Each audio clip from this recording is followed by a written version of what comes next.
Болбойго эмне болду деп кантип барып калдыңыз? Ал жерде эми тергөөдө мен баарын айттым. Неме астына тергөөдө баарын айтып бердим. Беш ай ичип отурсак азыркы жигит келди. Ким ошо азык жигит Музакбаев.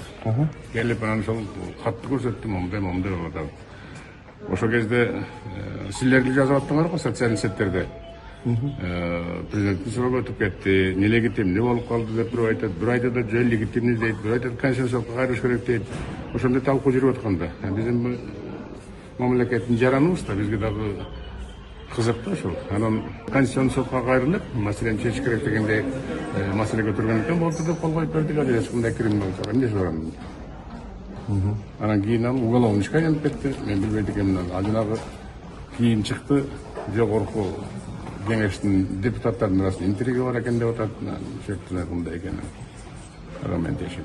Жөн сиз кандай ниетте мындай колдоңуз анда? Жөн эле граждандык позициям боюнча окудуңуз беле? Окудум ооба. Эмнелер айтты? Ал жерде кылмыш жок, эч кандай кылмыш жок. Конституциялык сотко кайрылыш керек деп сурашып атат. Кайрылбады президент өзү деле.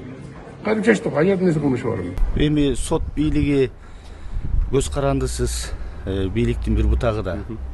Эми мен айтат элем, сот адилеттиги мына баардыгыбыз ошо аракет кылып жүрөбүз. Буга чейин да ошо сотторго шарт түзүп, көз карандысыздыгын камсыз кылайлы деп.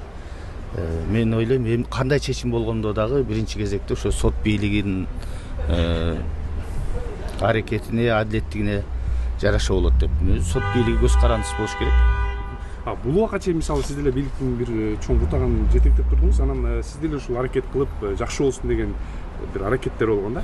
Анан буга чейинки чыккан чечим кандай болду деп ойлойсуз? Мисалы ушул кандайдыр бир саясий чечим болуп калган жокпу? Эми буну баарыңыздар көрдүңүздөр да, бүт ачык өкүмдү окуду ошол жерде.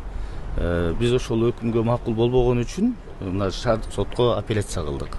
Эми мен ойлойм, бул жолу бардыгы мыйзам чегинде адилет чечим чыгат. Ошо 1-май райондук сотундагы чечим ак үй менен макулдашылдыбы?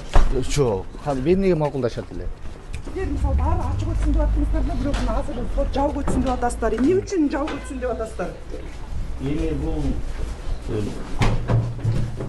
жабык өтүү, ачык өтүү менимче андай деле мени болбой Сиздерден калды. сураган турбайбы? Жабык өтсүнбү же ачык өтсүнбү дегенде сиздер жабык деп айткан турбайсыздарбы? Бул жерде андан деле көз каранды болбой калды го дейм. Бул иштин баардыгы чоо жайы бүт баардыгы эле коомчулукка, элге дайын болду го. Аны жабык өтөбү, ачык өтөбү айырмасы деле жок болуп калды го.